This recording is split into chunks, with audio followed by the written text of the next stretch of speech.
Renungan Harian menurut Katekismus Heidelberg dipersembahkan oleh Sinode Gereja Kristus Tuhan. Pertanyaan ke-33. Mengapa dia disebut anak Allah yang tunggal, sedangkan kita pun juga disebut anak-anak Allah? Sebab hanya Kristus sajalah yang sungguh-sungguh anak Allah dan yang kekal. Sedangkan kita diangkat menjadi anak-anak Allah karena anugerah melalui Kristus. Bandingkan Yohanes 1 ayat 12, Roma 8 ayat 15 sampai 17, dan Efesus 1 ayat 5 dan 6. Hari ke-87.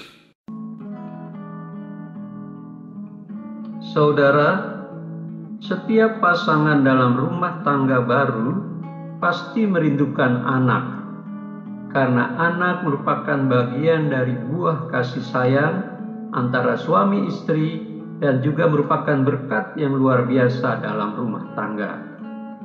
Karena itu tidak jarang kita temui keluarga-keluarga yang sudah sekian lama menikah tidak kunjung mempunyai anak, rela untuk mengadopsi anak. Saudara, nats yang baru kita baca di atas berbicara tentang status orang percaya sebagai anak-anak Allah. Ketika berbicara tentang orang percaya sebagai anak-anak Allah, ada banyak pertanyaan yang muncul. Seperti bagaimana dan dari mana kita disebut sebagai anak-anak Allah? Saudara, kitab suci memberikan kepada kita jalan atau cara bagaimana kita memperoleh status kita sebagai anak-anak Allah. Kita menjadi anak Allah adalah melalui proses pengadopsian oleh Yesus Kristus. Dengan kata lain, kita diadopsi menjadi anak karena Kristus Yesus melalui percaya dan menerima Dia sebagai Tuhan dan Juru Selamat kita. Yohanes pasal 1 ayat 12 mengatakan dengan jelas bahwa semua orang yang menerimanya diberi kuasa menjadi anak-anak Allah. Di dalam kata menerimanya yang ditulis dengan huruf besar menunjukkan kepada Yesus Kristus. Karena itu kita dapat menyimpulkan bahwa melalui Yesus kita diangkat menjadi anak-anak Allah.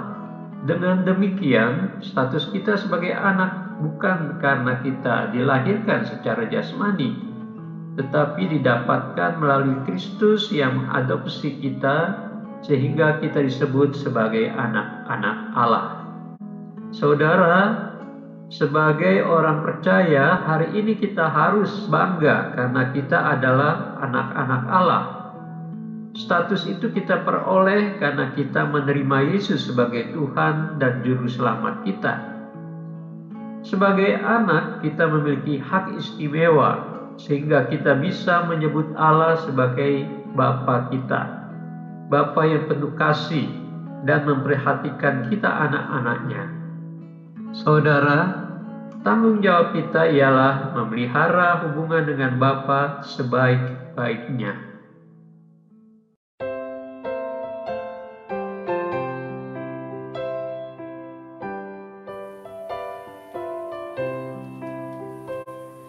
Ceritakanlah tentang Yesus, itu selalu menarik.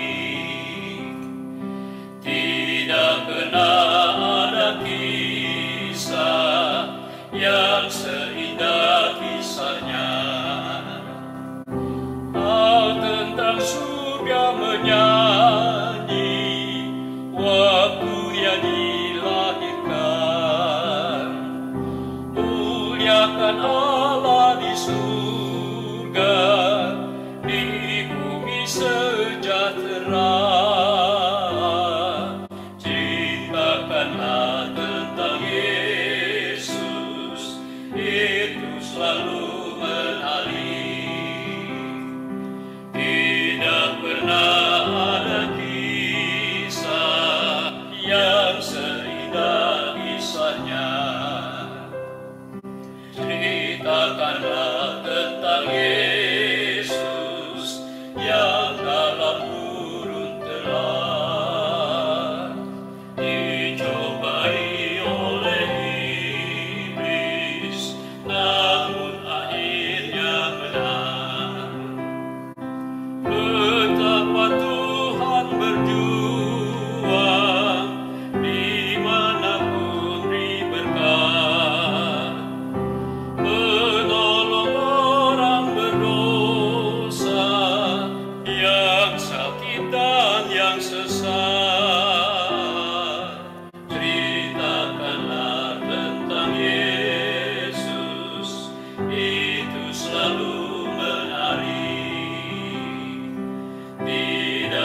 kebenaran.